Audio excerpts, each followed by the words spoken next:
Buddha civil service में आपका स्वागत है। आज हम अंग्रेजों के मैसूर विजय के बारे में पढ़ेंगे। इससे पहले हम अंग्रेजों के बंगाल विजय के बारे में पढ़ चुके हैं। आज हम मैसूर विजय के अंतर्गत 6 टॉपिक को कंप्लीट करने की कोशिश करेंगे। इसमें से हमारा पहला टॉपिक है मैसूर की राजनीतिक स्थिति। इसके बाद हम 4 महत्वपूर्ण युद्धों को भी पढ़ेंगे। इसके बाद हम टीपू सुल्तान के व्यक्तित्व का आकलन करेंगे। तो सबसे पहले हम मैसूर के बारे में जानने की कोशिश करते हैं। यहाँ लिखा है कि विजयनगर साम्राज्य के अंत होने के समय से ही मैसूर राज्य अपनी कमजोर स्वाधीनता को बनाए रखा और नाम मात्र का ही मुगल साम्राज्य का अंग था। जैसा कि हमें पता है कि 1565 में तालीकोटा का युद्ध होता है। इस युद्ध में विजयनगर साम्राज्य की हार होती है और इस हार के साथ ही विजयनगर साम्राज्य का पतन तेज हो जाता है।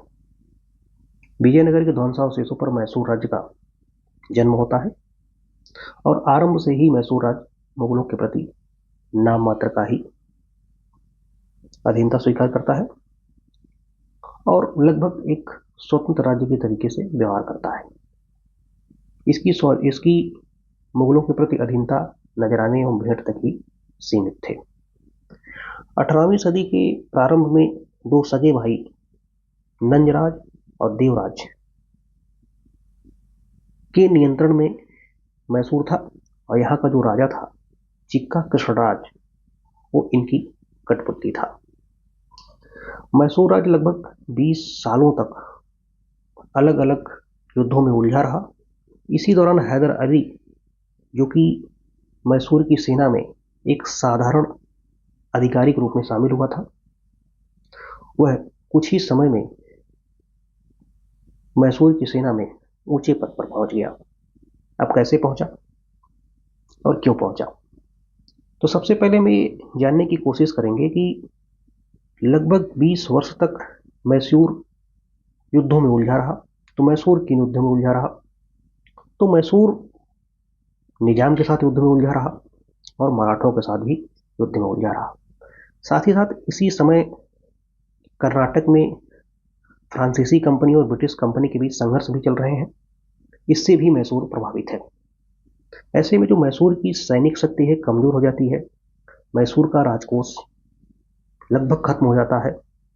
ऐसे में मैसूर को एक योग्य नेतृत्व और एक योग्य सैन्य कमांडर की जरूरत है और अपने आप को जो भी मौके मिले हैदर अली को, उसने अपने आप को साबित किया और साबित करने के साथ ही साथ उसने मैसूर की सेना में ऊंचा पद प्राप्त किया और इस तरीके से धीरे धीरे आगे चल के वो मैसूर का राजा बनता है, वो मैसूर का सुल्तान बनता है।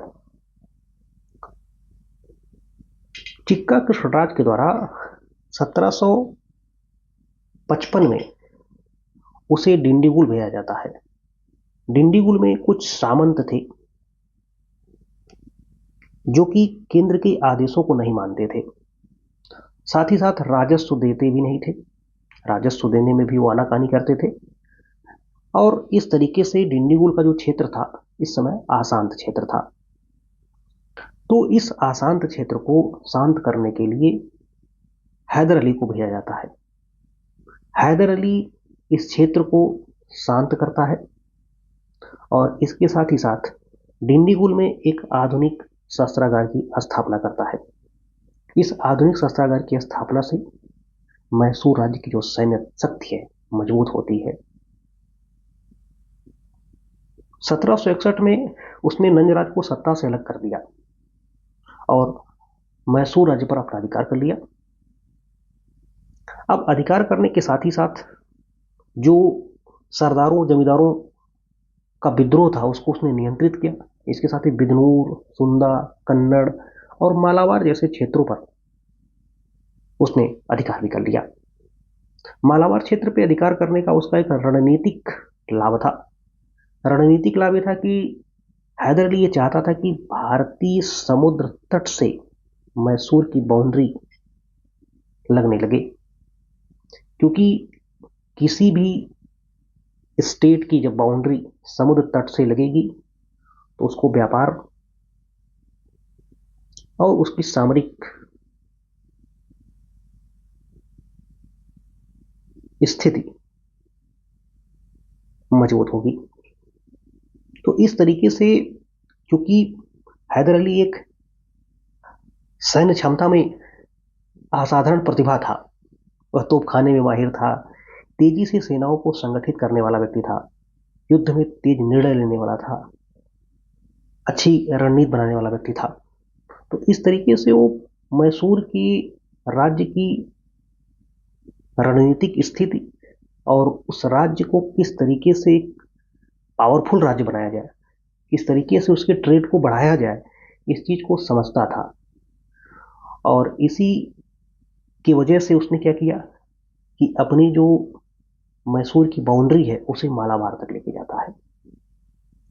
अब इसके बाद हम सबसे पहले देखते हैं कि पहला मैसूर युद्ध। तो पहला मैसूर युद्ध 1767 से 1769। तो पहला मैसूर युद्ध का जो कारण है, तो पहले मैसूर युद्ध के कारण में मैसूर के शासक हैदर अली की शक्ति तेजी से बढ़ रही थी। अब अंग्रेजों को डर था कि कहीं ऐसा ना हो कि मैसूर और फ्रांसीसी एक गठबंधन बना के दक्षिण भारत में अंग्रेजों की शक्तियों को चुनौती दे दें।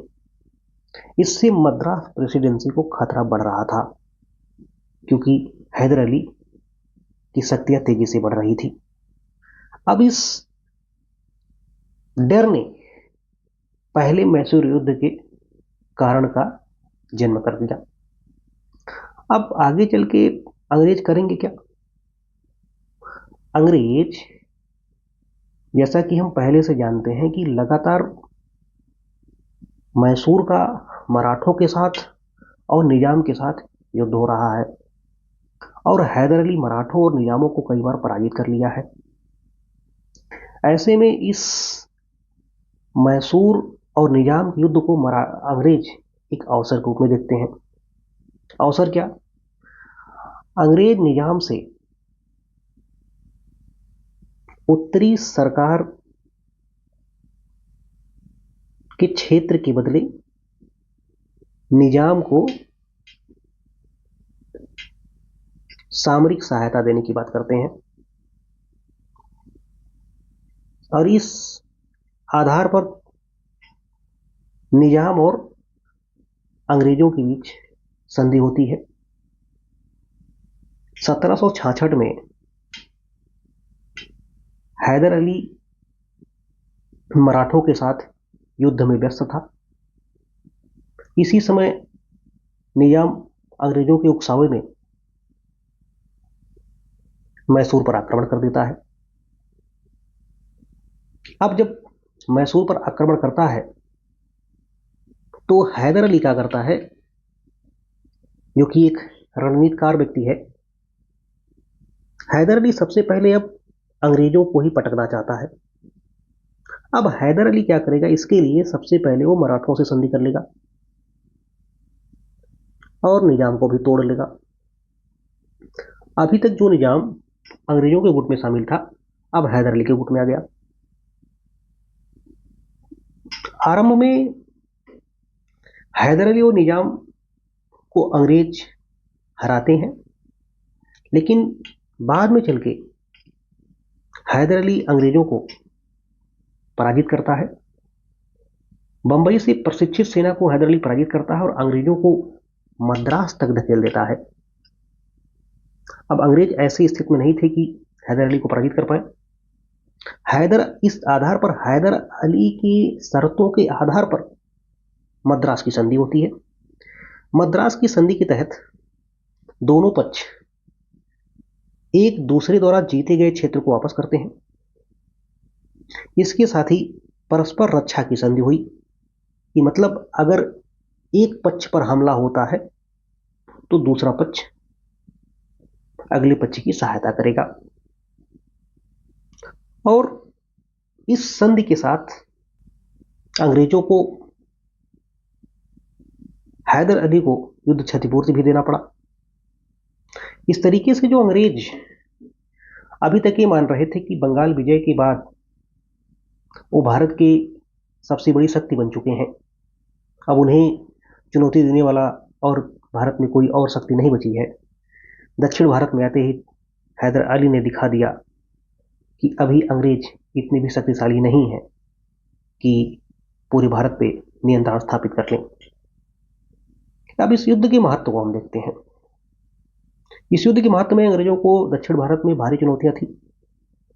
अंग्रेज मैसूर शत्रुता, यानी इस युद्ध में जो अंग्रेज मैसूर शत्रुता हुई, अगले 3 युद्धों का कारण भी बन जाती है। दूसरा मैसूर युद्ध 1780 से 1784। अब होता क्या है कि 1771 में मराठे मैसूर पर आक्रमण कर देते हैं। अब मद्रास संधि में दोनों पक्षों के बीच एक दूसरे की सहायता, एक दूसरे की युद्ध में सहायता करने की वचनबद्धता हुई थी। जब मराठे मैसूर पर आक्रमण करते हैं तो अंग्रेज मैसूर की कोई सहायता नहीं करते, यानी मद्रास की संधि का उल्लंघन करते हैं। इसके बाद अंग्रेज 1773 में हैदर अली के राज्य क्षेत्र में स्थित फ्रांसीसी बस्ती माहे पर कब्जा कर लेते हैं। अब अंग्रेजों के इस दुस्साहस को हैदर अली चुनौती देना चाहता है। इसी के कुछ टाइम बाद मराठे और निजाम बंबई प्रेसिडेंसी में, इसी के कुछ समय बाद मराठा और निजाम बॉम्बे प्रेसिडेंसी में अंग्रेजी सेना से लड़ रहे थे। अब इस अवसर का लाभ उठाकर जब अंग्रेज भारत की 2 बड़ी शक्तियों से युद्ध में उलझे हैं, हैदर अली अंग्रेजों के एक मित्र राज्य कर्नाटक पर आक्रमण कर देता है और यहीं से द्वितीय आंग्ल मैसूर युद्ध की शुरुआत होती है। हैदर अली ने कर्नल बेली को हराया और 1780 में अर्काट पर कब्जा कर लिया। लेकिन बंगाल का गवर्नर जनरल वारेन हेस्टिंग कूटनीतिक तरीके से हैदर अली के द्वारा जो संघ बनाया गया था मराठा और निजाम का, इस संघ में से वो मराठा और निजाम को अलग कर लेता है। अब हैदर अली अकेले अलग थलग पड़ जाता है। ऐसे में अंग्रेजों ने निजाम को गुंटूर का क्षेत्र देके अलग किया था और सिंधिया भोसले को भी अपने साथ में मिला लिया था। 1781 में आयरकोट के नेतृत्व में ब्रिटिश सेना ने पोर्टोनेवो के युद्ध में हैदर अली को पराजित किया। दिसंबर 1782 में हैदर अली की मृत्यु हो जाती है। हैदर अली की मृत्यु के बाद युद्ध का नेतृत्व टीपू सुल्तान संभालता है, क्योंकि उसका पुत्र है। चूंकि युद्ध लंबे समय तक खिंच गया, कोई भी पक्ष एक दूसरे को हराने की स्थिति में नहीं था, इसलिए 1784 में मंगलोर की संधि होती है। यह युद्ध अनिर्णित होता है, एक दूसरे को जीते गए क्षेत्र लौटा दिए जाते हैं।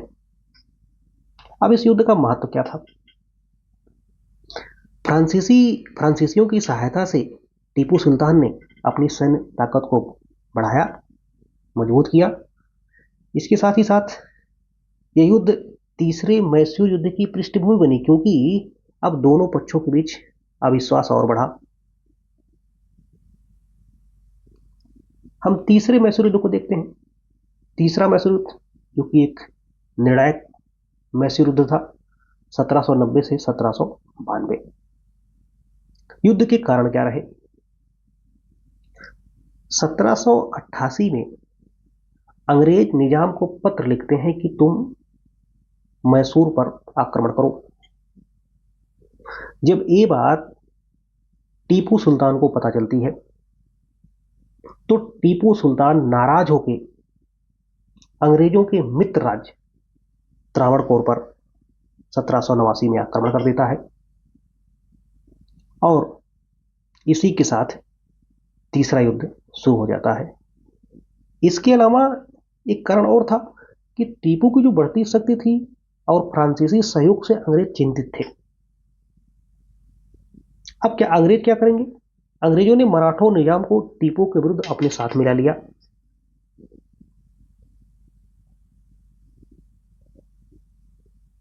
अब युद्ध की मुख्य घटनाएं। शुरुआत में टीपू ने कई मोर्चों पर अंग्रेजों का सामना किया। शुरुआत में टीपू अंग्रेजों पर भारी पड़ रहा था, लेकिन बाद में जब कॉर्नवालिस अंग्रेजी सेना का नेतृत्व करता है तो उसकी सहायता के लिए स्टुअर्ट, मैक्सवेल और हंटर जैसे अंग्रेज सैन्य अधिकारी आते हैं और 1791 में अंग्रेजों ने वेल्लोर और अंबर पर अधिकार कर लिया। 1792 में अंग्रेजों का पक्ष या अंग्रेज बहुत भारी पड़ने लगे। इस वजह से टीपू को आत्मसमर्पण करना पड़ा और 1792 में श्रीरंगपट्टनम की एक अपमानजनक संधि करने के लिए टीपू सुल्तान दिवस होता है। इस संधि के तहत टीपू को लगभग अपना आधा राज्य अंग्रेजों मराठों निजाम को देना पड़ा। इसके साथ ही साथ युद्ध हार जाने के रूप में टीपू को 3 करोड़ रुपए भी देने पड़े। इसके अलावा क्षतिपूर्ति के भुगतान तक टीपू के जो 2 बेटे थे उनको अंग्रेजों के पास बंधक बना के रखना पड़ा। अब युद्ध के महत्व क्या थे? यह एक निर्णायक युद्ध था। अंग्रेजों की पकड़ अब दक्षिण भारत में बढ़ गई। टीपू सुल्तान जो अंग्रेजों को चैलेंज कर सकता था, अब वह कमजोर पड़ने लगा। यानी एक तरीके से देखें तो दक्षिण भारत में अब अंग्रेजों को चैलेंज करने वाला अब कोई नहीं बचा। हम चौथा आंग्ल मैसूर युद्ध देखते हैं जो 1799 में होता है। जैसा कि हमें पता है कि श्रीरंगपट्टनम की अपमानजनक संधि हुई। इस अपमानजनक संधि में टीपू को अपना आधा राज्य देना पड़ा, 3 करोड़ रुपए युद्ध हार जाना देना पड़ा। इसके साथ ही साथ उसको अपने 2 बेटों को बंधक रूप में सौंपना पड़ा। इस अपमानजनक संधि का बदला टीपू जैसे स्वाभिमानी व्यक्ति तो जरूर लेंगे। अब टीपू ने फिर अपनी सेना को, अपनी सैन्य ताकत को मजबूत करने की कोशिश की। फ्रांसीसियों से सहायता लेने की कोशिश की। इसके साथ ही साथ वो नेपोलियन से भी पत्र व्यवहार किया।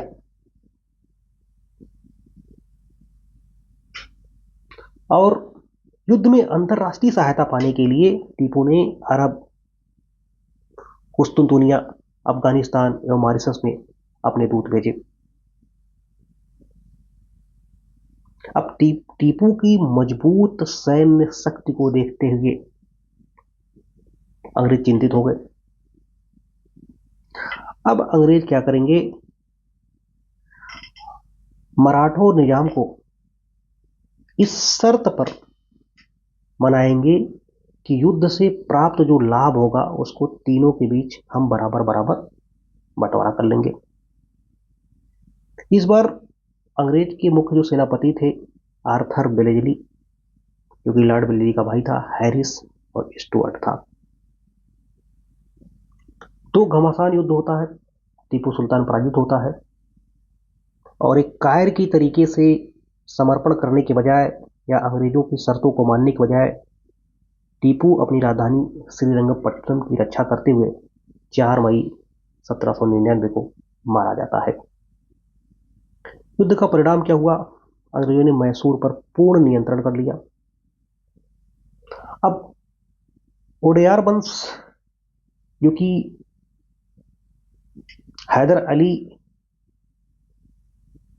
के मैसूर पर आक्रमण के पहले ओडेयार वंश का मैसूर पर शासन था, अब अंग्रेजों ने ओडेयार वंश को फिर से मैसूर की शासन सौंपता है और एक कठपुतली शासक के रूप में ओडेयार वंश को शासक के रूप में पुनः स्थापित करता है। टीपू सुल्तान ब्रिटिशों के सबसे शक्तिशाली भारतीय प्रतिद्वंदी था। उसकी मृत्यु से दक्षिण भारत पर अंग्रेजों का पूर्ण अधिकार हो गया। टीपू सुल्तान की मृत्यु के पश्चात दक्षिण भारत में अंग्रेजों को चैलेंज करने वाला कोई भी राज्य नहीं था। यानी अब अंग्रेजों का दक्षिण भारत पर पूर्ण अधिकार हो गया। अब हम आगे पढ़ते हैं, टीपू सुल्तान का आकलन कर लेते हैं। तो इसमें लिखा है कि भू राजस्व वसूलने के लिए किसानों से सीधे संपर्क। जैसा कि टीपू जैसे महत्वाकांक्षी शासक को चीज पता है कि सैन्य ताकत बढ़ाने के लिए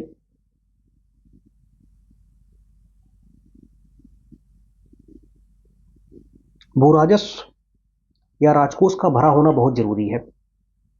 अभी तक भू राजस्व जो आता था वो बिचौलियों के द्वारा आता था।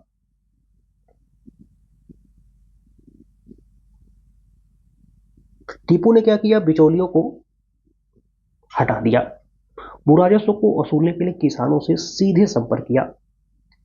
यानी अब जो राजस्व का धन का रिसाव है वो खत्म हो जाए, जिससे अधिक से अधिक जो राजस्व है सीधे राज्य को प्राप्त हो और राज्य अपनी सैन्य ताकत को मजबूत करे और अंग्रेजों को मैसूर में चैलेंज कर सके, भारत से खदेड़ भगाए। इसके अलावा यूरोपीय व्यापारिक कंपनियों की तरह व्यापारिक कंपनी की स्थापना भी टीपू करना चाहता था। टीपू व्यापार के महत्व को जानता था। टीपू जानता था कि किसी भी राज्य के विकास के लिए, किसी भी राज्य के लोगों की स्थिति में सुधार के लिए व्यापार एक महत्वपूर्ण चीज है और वो व्यापार के लिए यूरोपीय तर्ज पर व्यापारिक कंपनी स्थापित करना चाहता था। इसके लिए उसने कई देशों में दूत भी भेजे।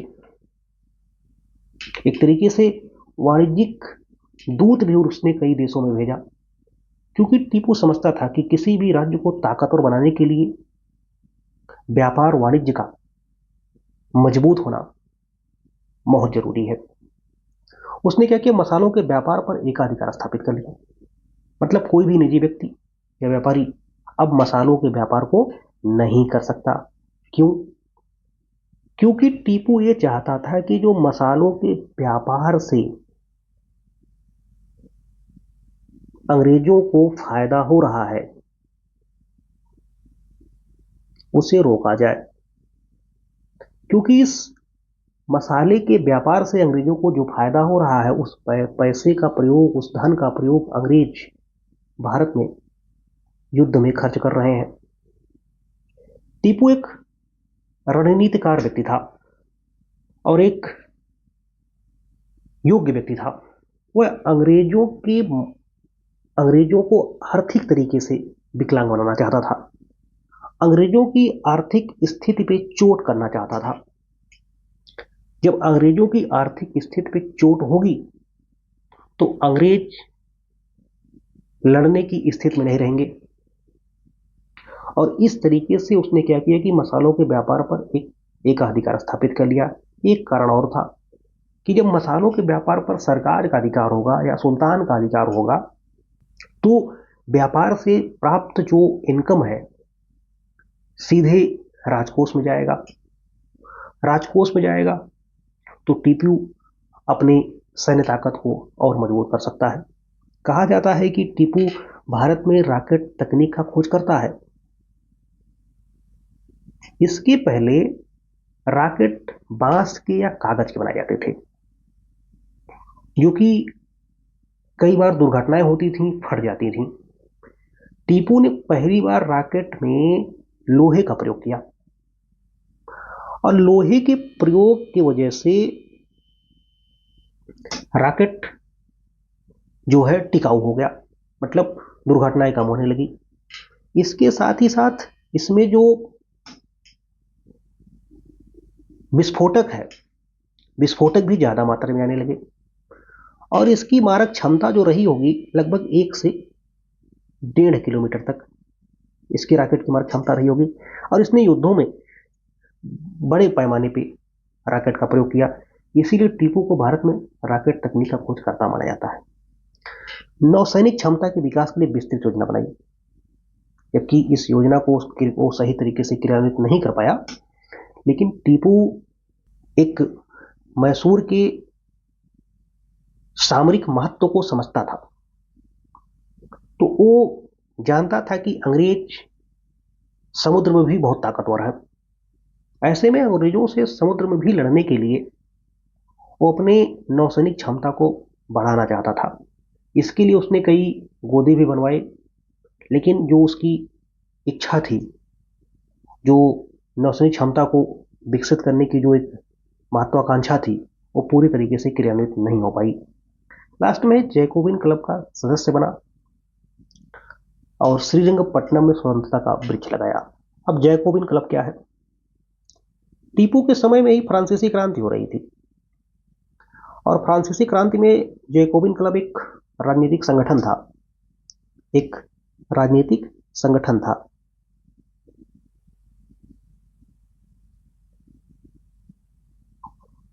यह संगठन राजतंत्र के समापन, स्वतंत्रता, समानता, बंधुत्व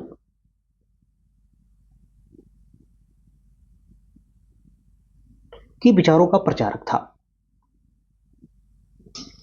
तो टीपू भी इस जैकोबिन क्लब का, क्योंकि टीपू का लोकतंत्र में गहरी आस्था थी, तो ऐसे में टीपू ने भी जैकोबिन क्लब की सदस्यता ग्रहण की और अपने राजधानी श्रीरंगपट्टनम में स्वतंत्रता का वृक्ष लगाया। स्वतंत्रता का वृक्ष मतलब फ्रांस की क्रांति का एक प्रतीकात्मक रूप था। मतलब कि फ्रांस के लोग जो है अपनी स्वतंत्रता को प्रतीकात्मक रूप से, और श्रीरंगपट्टनम में स्वतंत्रता का वृक्ष लगाया। ये जो स्वतंत्रता का वृक्ष है, ये प्रतीकात्मक पेड़ है जो फ्रांसीसी क्रांति के आदर्शों को दर्शाता है, जो फ्रांसीसी क्रांति के